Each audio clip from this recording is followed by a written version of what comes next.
Hi, everyone. Welcome to our executive functioning session. My name is Gaby Diller. I'm the founder of Lotus Advocacy. It is an advocacy program for special education, tutoring, as well as consulting for schools. You might recognize my face from some Facebook Live sessions in the Mightier community and some yoga time. I also teach yoga part-time.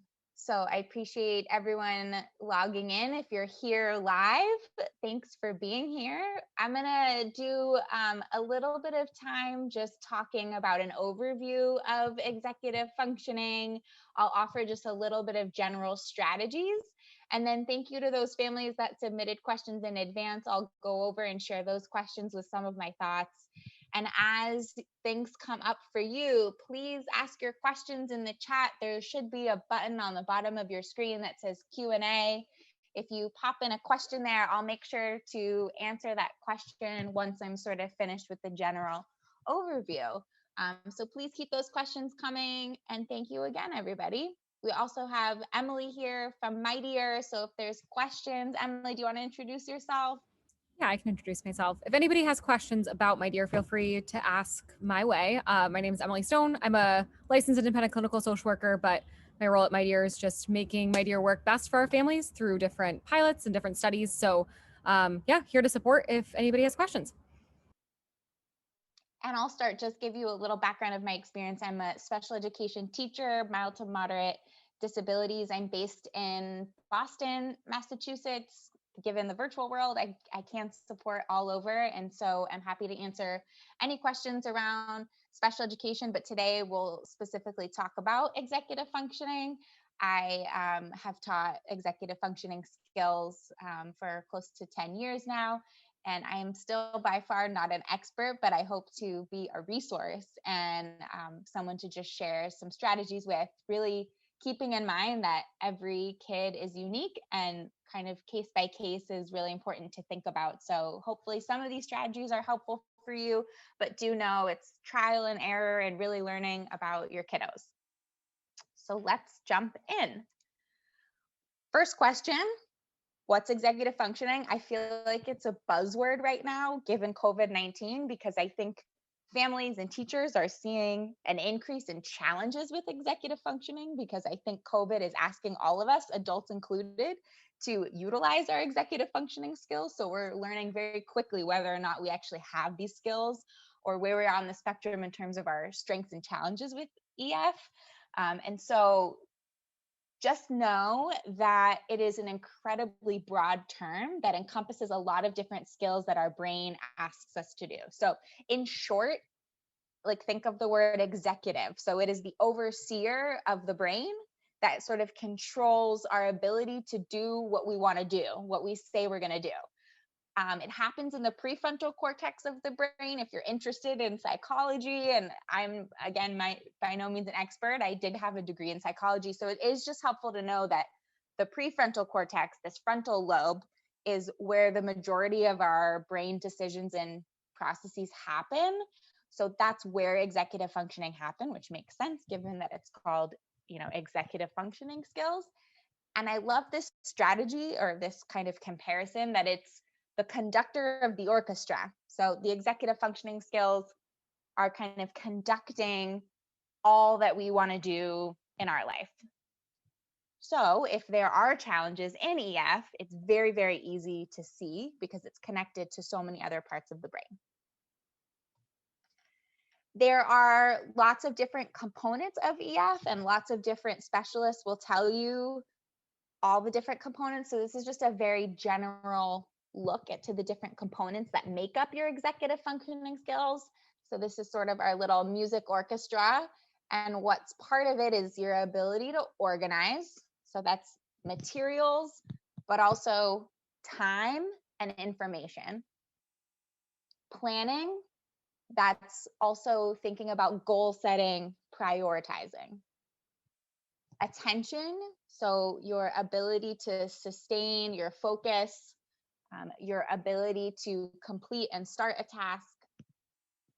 Your emotion control, your emotion regulation. This probably comes up a lot if you're part of the Mightier community. You probably know about this one. your ability to recognize your emotions, to be aware of them, to process. Your memory, so specifically your working memory and your ability to grab information that's stored. And your self-monitoring, so actually recognizing that all of this is a challenge, ironically, is something that's hard for kiddos or adults with EF challenges, is actually being self-aware of that process. So it's a little meta, but this is just a general overview of all of those skills that encompass your executive functioning skills.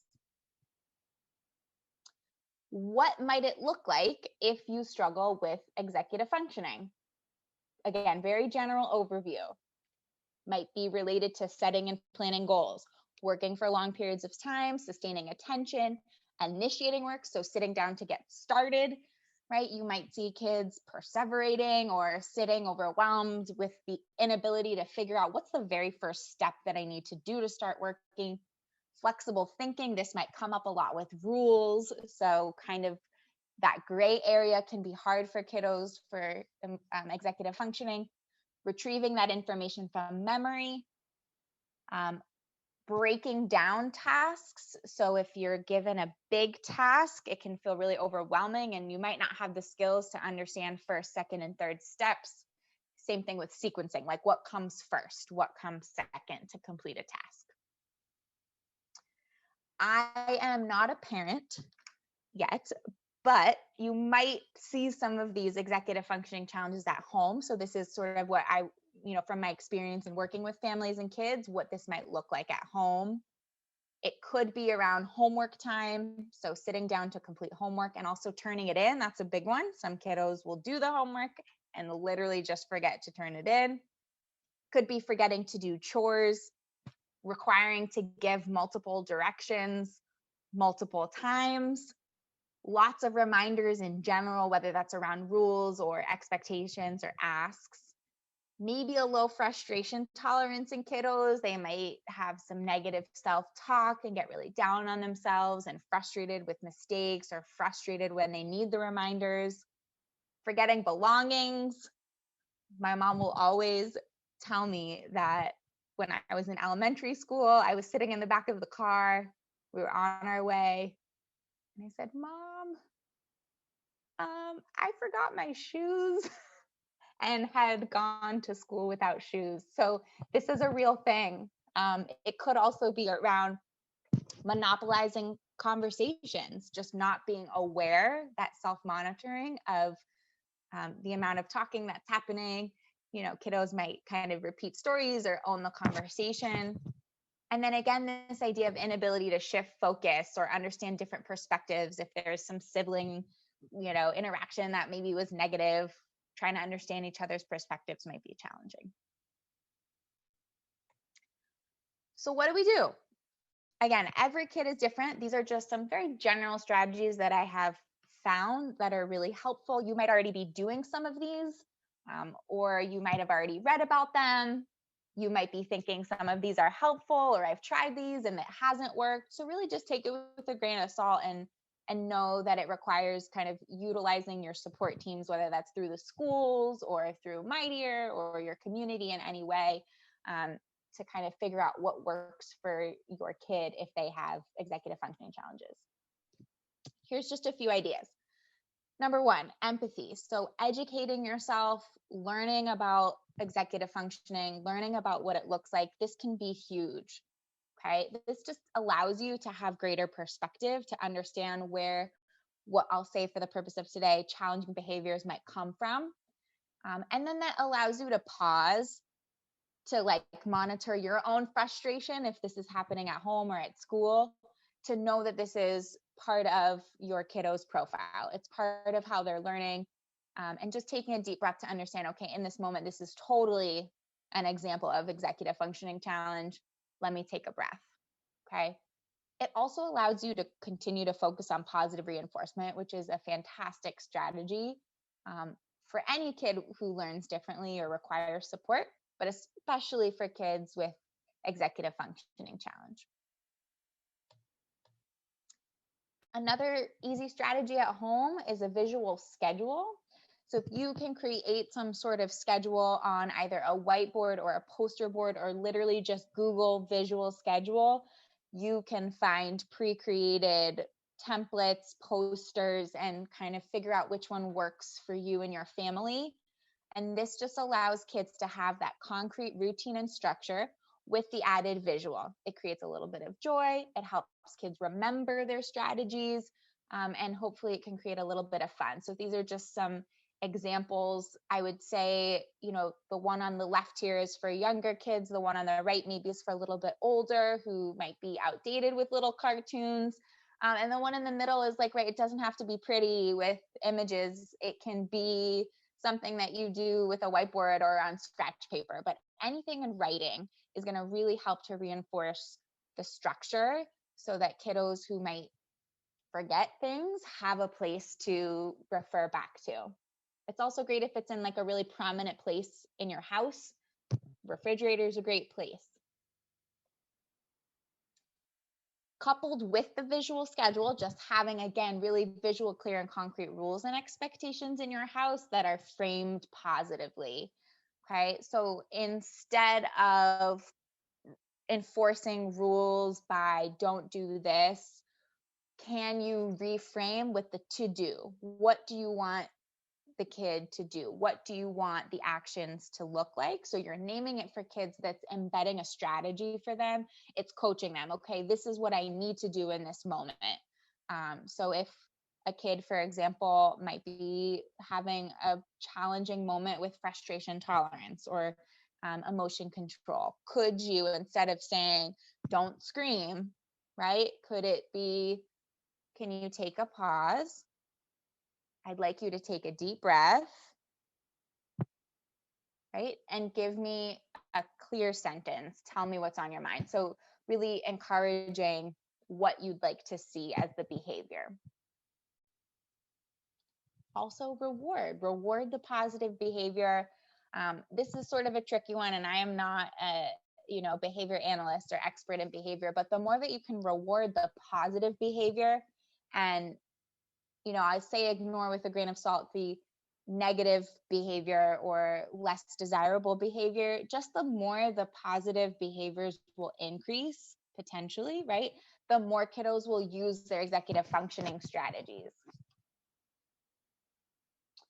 And if you want to do a poster, here's some examples. You can, again, use the internet at your leisure to create some sort of written visual for older kiddos. Maybe it's, some sort of contract, however you want to call it, to just have things in writing again, so everyone's on the same page. It's really clear. And that also sets kids up for success. They know exactly what they need to do, and it's reinforcing and reminding.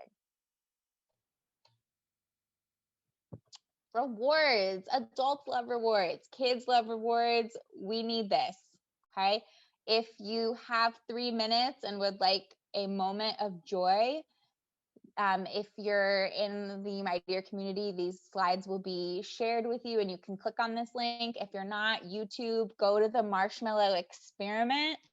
It explains what delayed gratification is. Essentially, it's a video of watching kids under 5 looking at a marshmallow. And the rule is they are not allowed to touch the marshmallow. And if they successfully do not touch the marshmallow, when the parent returns, they get 2 marshmallows. Okay. And so you can use this strategy to help kids reach their own goals, right? I'd like you to work for 5 minutes. And if you can work for 5 minutes, we're going to take a 2-minute break. Okay, now I want you to work for 10 minutes. If you work for 10 minutes, you're going to get a 5-minute break, and you gradually increase that break time, that reward. And they know they're working towards something. We all need a reward to work for, right? So we're all looking for that Friday feeling as adults. Kids need that Friday feeling even just within an hour of completing a task if they struggle with executive functioning. Space is really important. It's important, all of this is very helpful, I think, for adults and for kids, but finding a space that's clear for what the purpose is. So in your house, if there are designated spaces for working, designated spaces for playing, if you use devices, if you're playing Mightier, like having a space for device and screen time, this can be really important. So again, it's reinforcing for kids the expectations in those spaces. So they know when they're in the workspace, there's expectations for work, and then play can be play. So they have sort of something to look forward to and shift their perspective on those expectations. I would say the other really important thing too is know that kids know where to find everything that they need. So, have clear spaces for tools, whatever that might be. If it's for schoolwork, do they know how to access their pens and their pencils, their headphones, whatever it might be? That can, again, just help mitigate some of that frustration control to help them achieve their tasks, the sequencing of tasks, even embedding materials as a step in the visual schedule or in the expectations can be helpful, right? Do you have all your materials? Check. Okay. You don't have all your materials. Okay. Do you know where to go to get your materials? Okay. And then they know how to access and get started. The other thing that's helpful too to think about is, could there be like a designated like joy or safe space in the house? Maybe that's, if you have outdoor space. I'm mindful I live in a city, not everyone has that outdoor space. But could it be an outdoor space? Could it be a corner in the room with really joyful things like, I don't know, like sensory engaging toys or a favorite blanket or stuffed animal, whatever it might be? You could come up with a name. So if kids are in a state of, heightened emotions, can it be, okay, you have 5 minutes. I want you to go to your take 5 room or whatever you want to call it. Create like a creative name for that space. And it gives kids independence. You're going to go to your safe space without me and practice your self-regulation strategies. If you have animals, I have a dog, and it's the same thing. Like when she's anxious, I ask her to go to her place, and she knows that she's safe there and can just take a moment to breathe. And so if kids can find a space where they can just go to recollect, practice their strategies, it's reinforcing everything and helping build that confidence if they can do it on their own as well. Mindfulness. This is a big one. I know there's a lot of this embedded with Mightier, so I'll go over this briefly, but Emily, feel free to jump in if this is maybe a space to just kind of chat some of the strategies. I do yoga as well, but teaching kids to just be aware of their emotions, their actions, their thoughts, this can be a really, really powerful tool. So asking kids questions is really powerful for mindfulness. How are you feeling right now? Could you describe it in a word? What does it feel like when you're walking on the sidewalk with me? How does your food taste? Can you describe it to me? So encouraging kids to think about their thinking can be really helpful.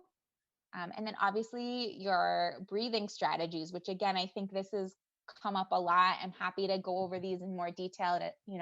Folks want to email me, I'll share my email. You can YouTube or Google these things. I love 3 letting go breaths, balloon breathing, and counting breath. These are super easy strategies you can do at home. And then I don't know, Emily, if there's anything you want to share. I think there's a lot of this in the strategies with Mightier. Yeah. So we have 4 different strategies that we teach, right? So we advocate for kids to pick what feels best for them, definitely. I think for us, in terms of the mindfulness realm, definitely deep breathing. So I think, I always say I'm never offended as a therapist that I tried to teach kids deep breathing for a very long time. And then a dragon comes on and, teaches them the rhythm in which they should be breathing, and kids just do it. I try not to be offended, but it is a helpful tool just as a visual. And then we also have mindful tracing, which is a more visualization type of intervention where kids are tracing a line. We see kids, translating that outside into the real world by, tracing their line on their desk if they're taking a test, the inside of their palm. So really, helping to use those mindfulness strategies.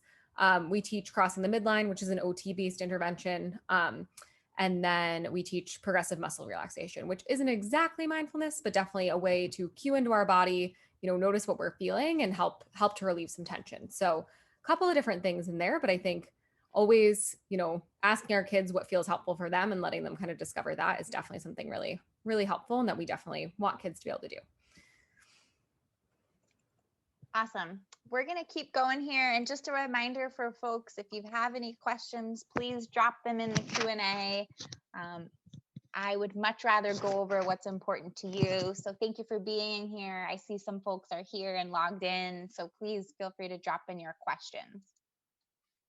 My last just helpful hint for families, especially parents and teachers for that matter, is to just give yourself a break. It really is trial and error. I can't imagine what it's like to be a parent right now during a pandemic and being at home all together. I'm sure it's getting really cozy in your homes. And so really just give yourself a break. See if, there's ways that you can take care of your own frustration tolerance and emotion control to be able to really be there for your kids and show up and help them practice their strategies. I will always never forget this quote that my teacher friends always say: you can't fill from an empty cup. So really just making sure to take time to be able to, show up to help your kid build these strategies, because it's not easy, especially when we're dealing with our own executive functioning challenges and trying to handle it all. So definitely give yourself a break. Try some of these, see what works, celebrate small wins. It is all a work in progress. We are all a work in progress. And kids are just ever evolving.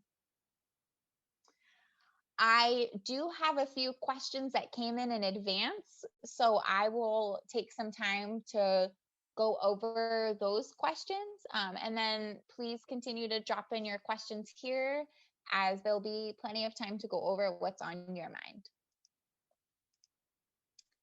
So we have the first question we have is, my son is diagnosed with very mild symptomatic high functioning ASD and ADHD. I'm wondering, when he said he's distracted and his body won't listen, does that have to do with executive functioning, or do you think it's a stalling tactic? It seems to happen when we need to be somewhere or get something done he doesn't like going to school, getting dressed, brushing teeth, etc. But it nearly equally happens when he's looking forward to an activity or going to play with a friend. How much of that kind of behavior do you typically see as a conscious choice versus something else? And is there a way to better direct his focus and keep him moving forward? Great question. Lots of things to talk about here. I sort of thought of this analogy that maybe folks can relate to. If you hurt your foot and you have to go to physical therapy is not going to be enjoyable. It's making you use the part of your body that's weak. Over time, it's going to help your strengthen your foot, but you're not going to like it. You're not going to want to do it. Just like a kiddo may or may not want to go to school or get dressed or brush teeth, because those are all things that require executive functioning skills. So if someone's weak in those, it's not going to be enjoyable. They're going to be less likely to engage in those. Okay. Alternatively, if I asked you as an adult, do you want to go for a walk, or let's go get a brunch mimosa or a cup of coffee, your foot is still going to hurt on that walk because it's not strong right now, but you're more likely to forget that that's the case because it's enjoyable. So you won't hesitate as much. It's still going to hurt, not going to be as great, but you might be more excited to go do that. Such as going to spend time with friends. So it might still be apparent, but again, you're less likely to see potential pushback. Suggestions is just stick to your routine and your structure in those moments. Help a kid break down the tasks. So going to school for a kid with EF challenges, that is a loaded ask. It requires like 20 different steps to get to school, right? It requires waking up on time, getting out of bed, right? And then a variety of things, whatever's on your task list for the kid: brushing teeth, brushing hair, getting dressed, picking out the clothes to get dressed, putting the clothes on, right? Eating breakfast, making breakfast, or having breakfast, there for me. Grabbing belongings, grabbing homework, grabbing a jacket, shoes, right? And then getting in the car, getting on the train, the bus, walking, whatever it is, going out the door, following a path. Like, there's so many different tasks to get to school. So can you focus on one task at a time? What is the one ask that we need to do in this moment? Task at hand, one step at a time. And then really celebrate those wins. If you need to be jazzed and cheerlead your kid to brush their teeth in the morning, like, let's do it, right? We're going to cheerlead for them accomplishing one task, because task completion and initiation is really hard for a kid with executive functioning strategies. So the more you're celebrating, the more you're reinforcing. It is that mimosa on an uncomfortable walk. So this is just what we need to do to kind of keep pushing forward with that. Can I say one thing there too, Yeah. Gabby? Yeah. So I think I'm assuming this is a Mightier family because I think it was through our Facebook group. But what I would say about this as well is that, you know, like Gabby was saying, there's a lot of steps to emotional regulation too, right? This cognitive piece of like having to notice what we're feeling, having to label what we're feeling, having to actually, you know, use the tools when we're escalated, right? So there's a lot of steps in that as well. So if your kiddo is kind of struggling, you know, with the emotional regulation piece within these steps, that can make that really challenging. So really that practice with Mightier and being able to take the cognitive piece out of all those steps for the added piece of emotional regulation can be really, really helpful there. So kind of a helpful tool if emotional regulation is in there. The other thing I would just say too is if you take a peek at your dashboard, something that always surprises parents is how many seconds it takes their kid to kind of cool down. So from when they're in the red, so their heart rate's high, all the way back down to when they're in their blue. We typically see kids between, you know, like 25 seconds and 15 seconds. So it takes a while. And so, you know, just from that empathy perspective that Gabby was talking about, we're really wanting to, you know, meet our kids where we're at and kind of say, okay, we know it takes you a little bit longer to do this. I'm going to give you the time and space to do that while also, you know, coaching them through kind of those steps during the day. So just a tiny thing I was thinking about in terms of the Mightier piece, but yeah, awesome question. Yeah, I thought that was a good question too.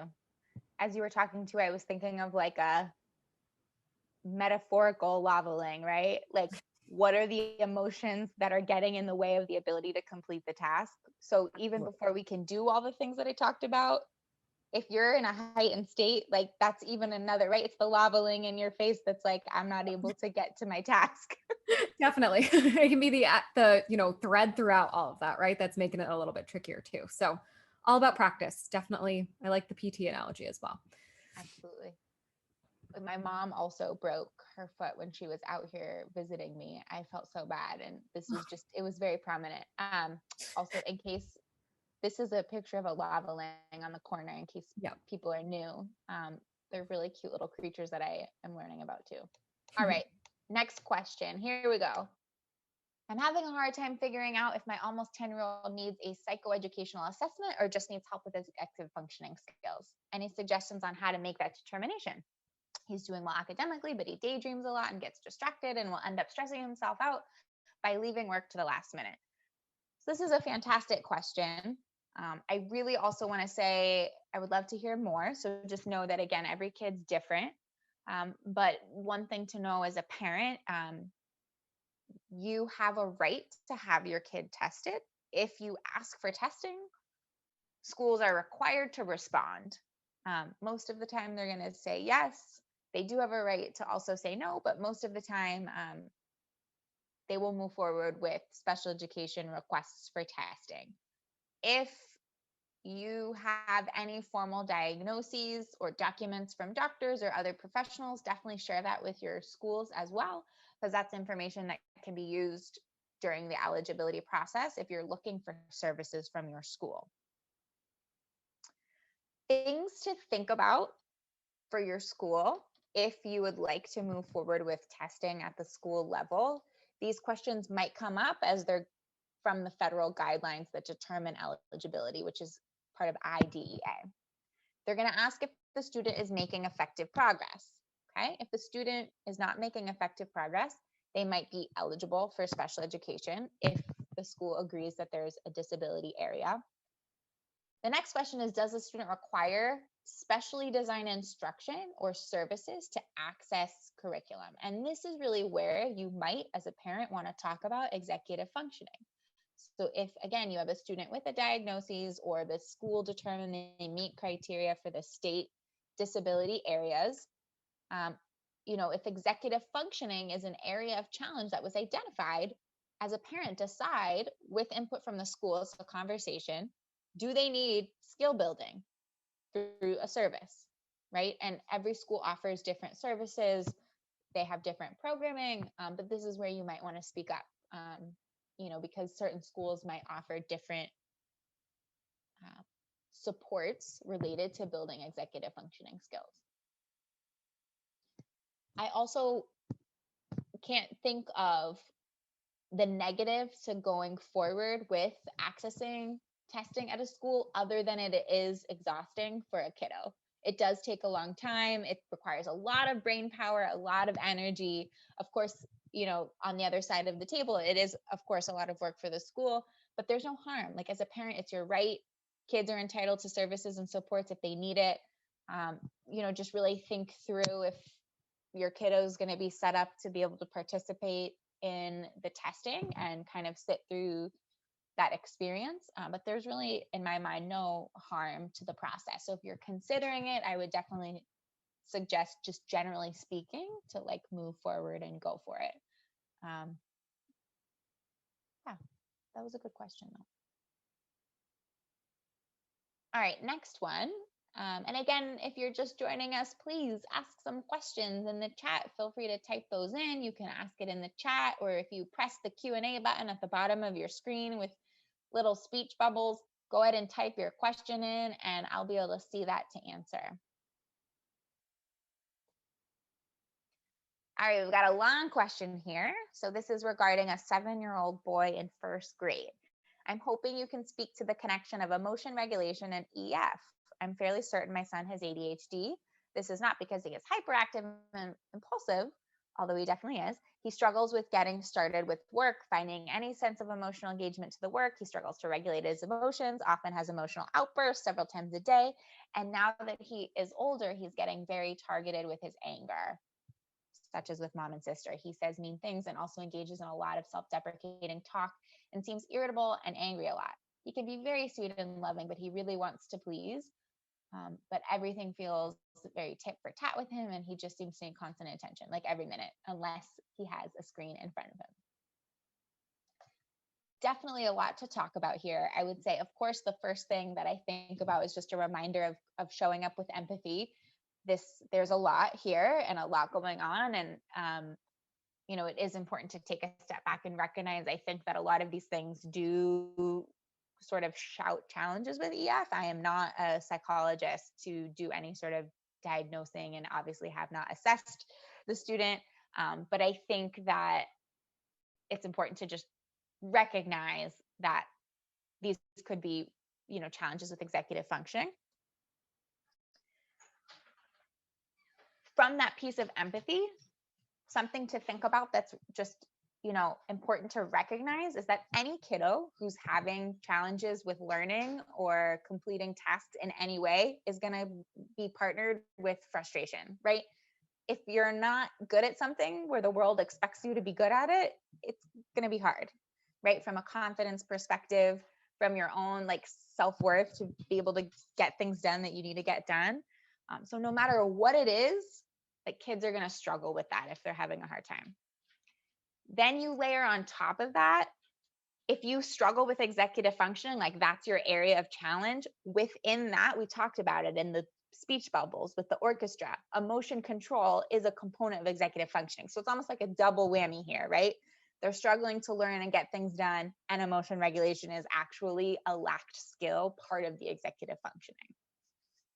So there is a direct relationship between executive functioning and emotion control. And then there's also this indirect relationship where it's, a learning challenge in general that's going to have that indirect challenge for social emotional skills. Use what you know. Practice your empathy, practice rewards, practice positive framing, and celebrate those small wins. Also ask questions. What do you need? Ask your kid. What do you need in this moment? What works for you? What's the reward that you would like to work for? How are you feeling in this moment? Right? What's the first step that you need to do in this moment? And really help get kids give ownership of their own growth. I feel like this might be a good Mightier place. I don't know, Emily, if you want to jump in. Yeah, too. I was going to say one thing too, just as I'm thinking about this kiddo a tiny bit. And if this is a Mightier family already, I think, a lot of what we see for kids, especially kids who maybe haven't felt successful in terms of feeling their own control, can find themselves really stuck, especially as they're getting older, right? We're starting to have, some awareness that maybe other kids are acting differently than us. We're starting to have some awareness that maybe I can't do something that, other kids find easy, right? So if I find it really, really difficult to control my emotions, and it seems like everyone else is feeling totally fine about that, it can create some kind of, decrease in self-confidence and really struggling in that way. So I think, for a lot of kids, one thing that I've heard is really helpful, with Mightier, and I've seen kind of from my own experience working with kids, is having that sense of control and being able to have kids, notice what they can do and kind of see that visual for it, right? So for a lot of kids, I worked in a school for a long time in the Boston Public Schools, where I had a kid in middle school who, had his heart rate monitor on, and he was 13. He said to me, I had no idea what deep breathing did for my body, right? People have been telling me my whole life, take deep breaths, do this, do this, it'll help you calm down. He had no idea what it actually did. So seeing that visual for him was really, really helpful in understanding that control and kind of building up that confidence. So I think for this kiddo in particular, we're getting around that age of like 7, 8, where we're starting to see peers a lot more, and we're starting to kind of think, maybe what's going on. And so being able to kind of have that confidence in your own ability might be something that might be helpful for this kiddo. But again, we don't know them, but I think this is helpful just to think about. So Absolutely. I think that's really important. We did get a few questions, which is great. Please keep your questions coming. You can type them in anonymously. If you press the Q&A button at the bottom of the screen with the speech bubbles, you're welcome to type them in the chat. We have a question from Ellen. Thank you, Ellen. What does making effective progress mean for IEPs? My son is bright academically, but behaviorally is impulsive and lacks emotion control. This is a fantastic question. And of course, special education is not a science. So it is very subjective, and every school might say something different with how we interpret the law, much like other things in the world, right? So for this, the way that I like to think about it, there is a component of academics for sure.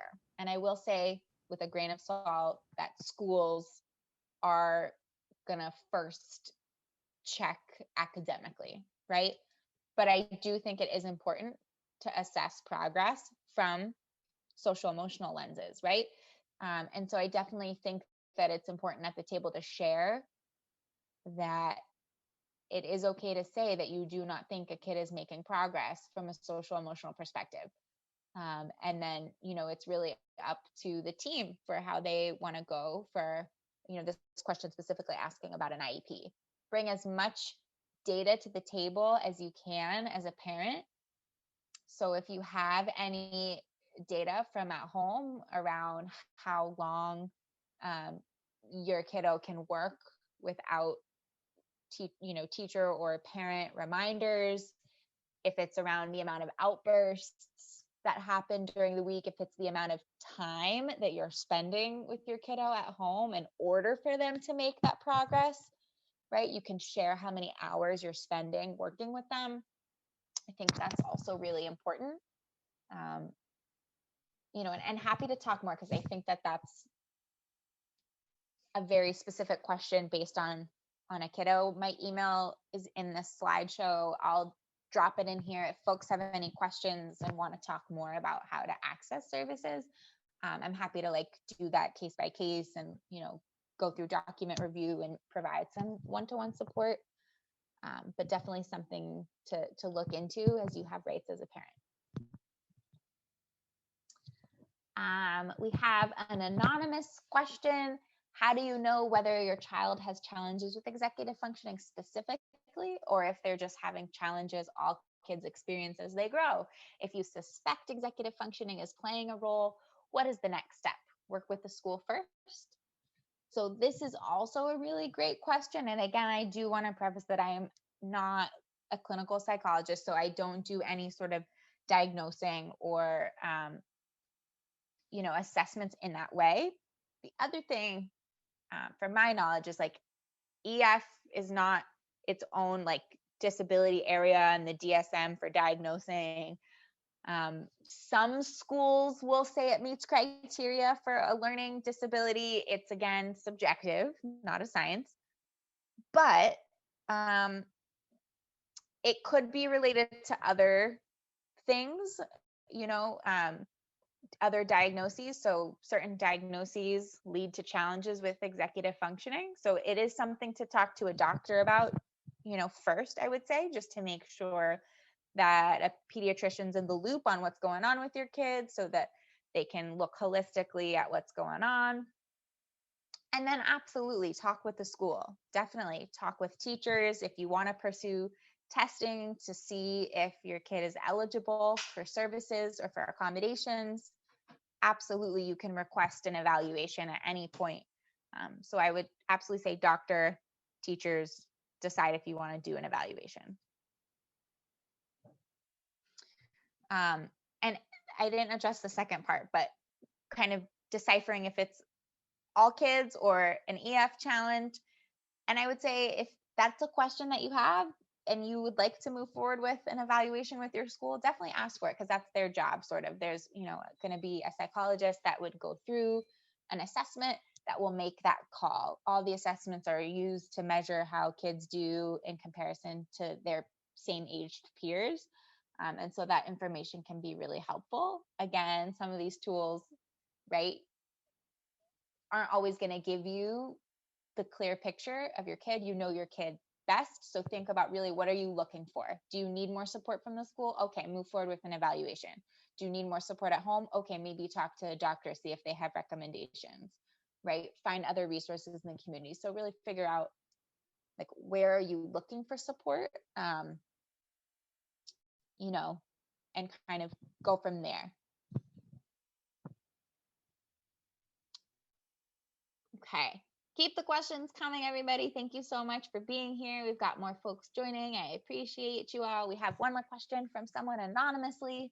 My 15-year-old has high functioning autism and is having a lot of trouble completing schoolwork on time. He's very negative and defensive and resists all help. He feels that everything is work and he gets no time for fun, even though he has hours for that within his day.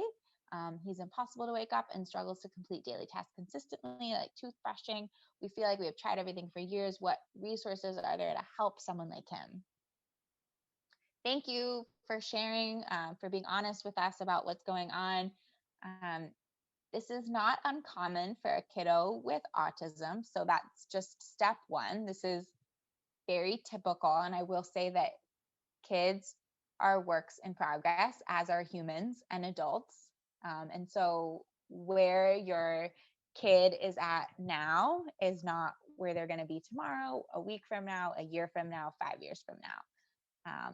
I have a lot of experience working with kiddos with autism, and I'm thinking of a kid that I'll always have in the back of my head. He was like on my floor crying my first year of teaching, and he's graduating from St. Anselm's now. So it's progress. He repeated the 9th grade. He almost repeated his second 9th grade, right? And then he ended up getting straight A's his senior year. And really, it's like because kiddos with autism really struggle with like perspective taking and understanding rules and this rigid thinking, like they might just wake up one day and be like, okay, today's the day that I'm going to do my work, like out of the blue, right? So it's just always sort of a surprise, and would just say to be really patient with the progress. I would absolutely want to know if you're working with a school, like working with a school on strategies, because I think the team perspective is really important from home and school.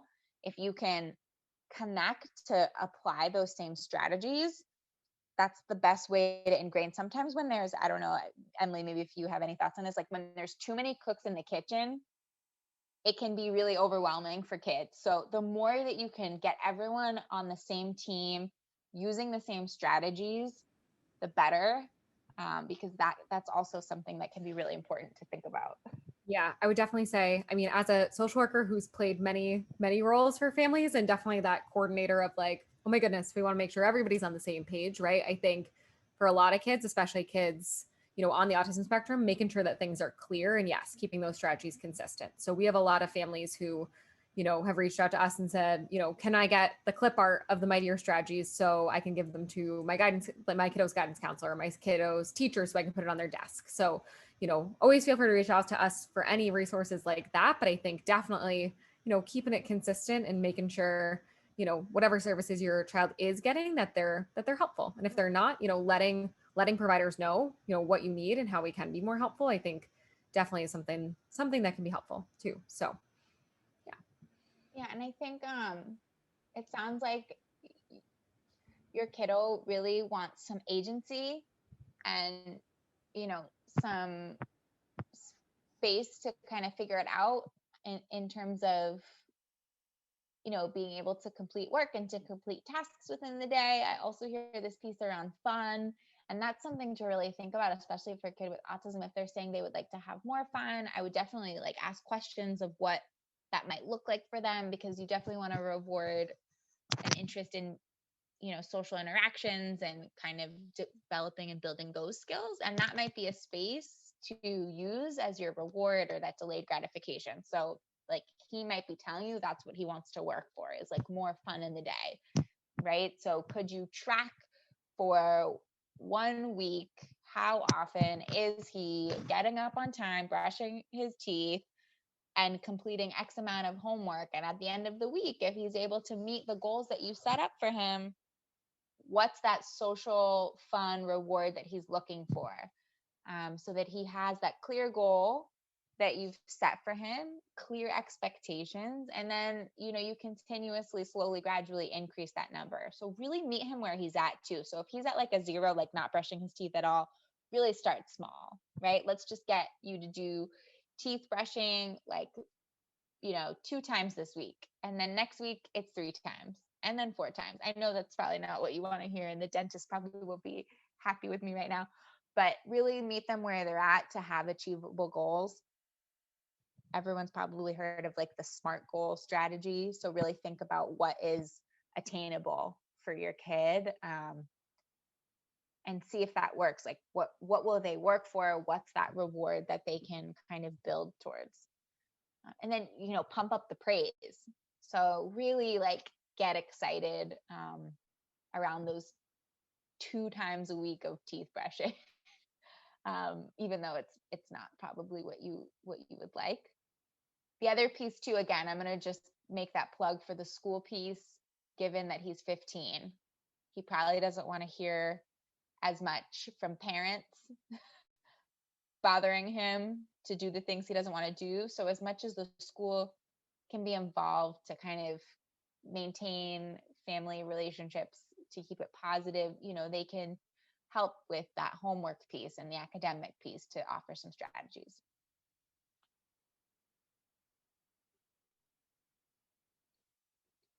Any other questions from folks? We've got about 10 minutes left for our Q&A, so definitely feel free to pop in questions in the chat or in the Q&A button. Just click the bubble, type in your chat.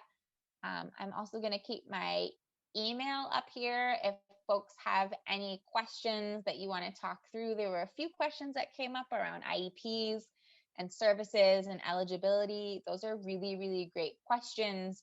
Definitely shoot me an email. I'm happy to be available as a resource to go over those more one-to-one questions on what your child might need from the schools. Anything you want to jump in on, Emily? Anything that you think maybe might be helpful to touch on for families from your experience? Yeah, I was just going to add in my email address as well, our support address as well, just in case anybody has questions. But I think, I don't know, we appreciate you being here and sharing your wisdom. I'm definitely not an executive functioning expert, so this was helpful for me as well. But I think just really, I think the part that speaks to us the most at Mightier, and anybody who's kind of participating with Mightier, right, is, this thread between emotional regulation and executive functioning, and how we can kind of have those threads together and kind of support both at the same time. So hopefully, anybody struggling with executive functioning concerns can absolutely, benefit and find this helpful. So I do see one more question coming in too. Yeah, I just saw one more question. Keep them coming. We're still here. So definitely reach out. We have, let's see, you mentioned executive functioning is a buzzword, as is mindfulness. In your experience, does that mean there is less social stigma around executive functioning and the challenges kids might be facing as a result? That is a fantastic question. I love this. I feel like I need my cup of coffee to geek out on like philosophy of special ed and just support in general. I hope so is my answer. Like I really hope. I find that I work with a lot of teenagers that are I mainly work with teenagers. I know there's younger kiddos in here. But there's so much stress around self-image, and it's real. Like we were all there, like high school, middle school, awkward years, right? But I do hope that talking about executive functioning more, social emotional learning, mindfulness, that it just reinforces that we all need these strategies. Like we all need help to achieve our goals and to be successful. So yeah, I absolutely do hope that stigma decreases. It definitely comes up a lot more. I think schools are starting to offer more wraparound services for all kids, regardless of if they're on a plan. The more that we can teach self-awareness and self-advocacy, I think that will also help decrease stigma. So really teaching kids to recognize what they need, to voice what they need, to ask for what they need, to explain their profile of what they need, can help decrease that stigma. So it's not parents and teachers constantly advocating on behalf of them where they feel like they need someone to speak for them, and really encourage kids to find their own voice, I think will help a lot. That was a great question. Yeah, definitely.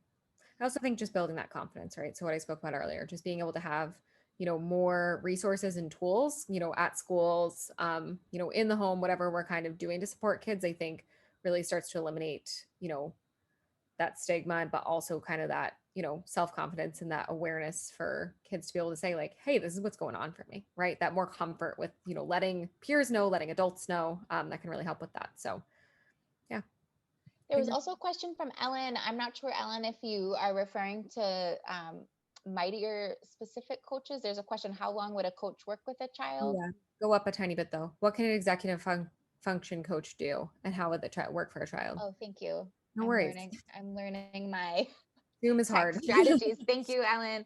Yeah, I think so. Again, buzzword. You can call me an executive functioning coach. I'm also just a special education teacher that can specialize in executive functioning. I do like the word coach, though, I will say, so I might use that word. But it's just essentially someone who can teach these skills, who can teach executive functioning. And so every kid's different, every family's different, of course, based on like a family's budget and like what they need and what the kid needs. It could be an hour a week, could be 30 minutes a week, could be 2 hours a week. Some kids just need like a 15-minute check-in for polishing of the skills, and it can change over time. It could be front loaded with support and then it slowly decreases. Personally, the type of things that I do is teach the skills. So rather than, I do like content tutoring as well, but like rather than thinking of content tutoring, we're not going to sit and do potentially like math and reading skills, like homework together, right? But it's coaching the skills for executive functioning. So, for example, I just had a session with a middle school student. Our very first session was back to the basics on how to use a planner. So we kind of did an interest survey on if he preferred electronic or paper. And so we picked a strategy that worked for him. He likes paper, so he found a planner. We talked about how to use it. We showed him how to use it. I showed him how to use Google Classroom. His school's Google Classroom. Every school is different, and transferred that to his planner. And so then each week I check his planner and we go over, was he successful with the planner? The next session was learning how to track progress towards a goal. That could be through school system if your kid's a school-age child with grades. So if grades is something that they can have access to, we track the grades each week so he can see the progress. We track the progress on the use of the planner as well to see how that goes. Things like visual timers, study skills, how to, create study guides, flashcards, online resources, mindfulness, all of those, 6 components in that web from the slideshow, if you're with us, like coaching on all of those skills depending on what a kid would need. I'm trying to see if there was any other questions. Not that I can see, at least. But Yeah, again, not that I can see. Now, let me see. Okay, we have one more. Thank you, Ellen. I appreciate it. We've got one more. What is emotion regulation? Good question. My child is 8 years old, and I feel like he can't express himself and cannot control some mentions or explain his emotions. I'm still trying to learn. We signed up for a Mightier program. Hopefully it helps. We've tried different therapies. Emily, do you want to take this one first? And then I can jump in, because it was like a specific great question around, how Mightier might help with emotion regulation. Yeah, I think it's a really good question. And one, I mean, thanks for joining, and no apologies for coming in. Coming in whenever works for you is awesome. So I think from our perspective, and I think emotional regulation, as Gabby said, is kind of can be in the web of executive functioning, but emotional regulation is really the ability for a kiddo or an adult, right, to control their emotions, right? So this can be controlling their behaviors, right? It can be controlling their thoughts, but it's really, helping them to make sure that they're able to control their emotional state and make sure that they're not, it's not impacting their life kind of in a negative way. So really helping to support, their behaviors and their feelings and their social interactions and all that fun stuff. So I think, for your kiddo, being able to label and kind of express what they're feeling is kind of part of that emotional regulation piece. That's what I was going to say too, is like recognizing the emotion first too can be really hard. Yeah, it can be really, really hard, right? We might not know why we're feeling a certain feeling. We might not be able to share what that feeling is, right? So not being able to actually verbalize it, which can lead to us not getting the help that we need, especially when we're on the younger side and your kiddo's 8. So that makes a lot of sense. I think for, in terms of Mightier, I think, it is a little bit different than some traditional therapies where, we're helping kids to really practice building muscle memory to build emotional regulation. So instead of having kiddos really walk through kind of that process of recognizing, labeling, using tools, their body's just automatic response tends to be, after enough play, to decrease their heart rate when it's increased. And really what we see, right, we don't want to take out the amazing parts of your child, sharing, what they're feeling or recognizing, but it's giving kids, a lower threshold or a higher threshold for kind of understanding their feelings, and then being able to kind of work on that. So especially if your kid's working in tandem with other therapy, I think, personally, as somebody who does some work still on the side with kids, I think I often suggest Mightier just as a way to kind of, help build that, help to build that skill piece, and then being able to kind of work to label and recognize from there, if that makes sense. But yes, I hope it's helpful for you, and please let us know, what questions you have about Mightier too. We're happy to help. I don't know if you have anything to add there, Gabby. I'm sure you do, but I know, I think you hit it spot on. I think the piece that resonated with me most is just being able to first recognize the emotion that you're feeling. So I think, that can be a first step for someone that's struggling with emotion regulation, is just working on how to describe emotions. If that's like printing out a list of feeling words, and kind of going over, or having images. I think of like when you go to the doctor and they want you to point on the pain scale, and it's the faces, and it's like, which one are you feeling? I mean, it could literally be starting there and being like, where are you on the scale, right? Okay, so when we're here, when we're in the really grumpy phase, like, here's how we respond, right?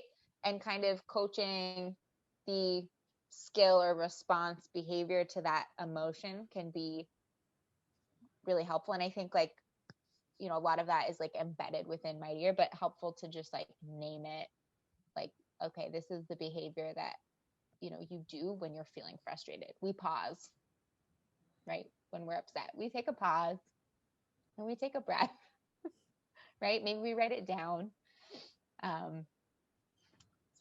Let's see. There's just added something to the chat. So if you're looking for Mightier specific tool, we do have like a feelings chart with the leveling. So they all do look happy. I have gotten lots of feedback from our friends. They do all look happy. We do recognize that the levelings do have two states: the hot state when they're, in the red, feeling worried, anxious, frustrated. And then the cool state, honestly, the cool state just looks a lot more fun. So they are all the cool state, but they have feelings associated with them that go along with their personalities. So could be a cool place to start if you're looking for, a tool for identifying emotions or things like that. I love this. This is amazing. Like the total teacher in me is like, I would cut these out and put them on popsicle sticks and like have them somewhere and like ask a kid to go and pick which one that they're feeling right now, like, and name it. I bet you kids would have so much fun. Like, how are you feeling today? I'm feeling like summer. I'm hungry like summer. Oh, you're hungry like summer. Okay, here's how we ask for food if we're hungry, right? I'm going to post one more too. That's specifically, we did like a collaboration with the zones of regulation too. So this is similar that in terms of the feelings, but kind of sorting them by the zones of regulation too, which could be a fun activity too. This is awesome. But yeah. I love this. This is great. Wonderful. Well, it is 8:00 on the East Coast. If you're on the East Coast, thanks for hanging in.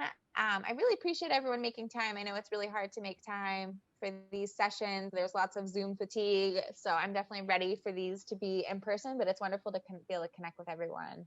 So thank you all for having me. Again, my name is Gaby with Lotus Advocacy. Happy to answer any questions. Really just keep going day by day, small wins. Emily, feel free to close this out. But thank you for coming, Gaby. I think, we're lucky to have you come and speak with our crew. And absolutely feel free to email Gaby with any questions or us. But thanks for coming. Appreciate everybody taking time. So yeah. Thanks all. Thank you, Emily. Have a good evening, everyone. Bye.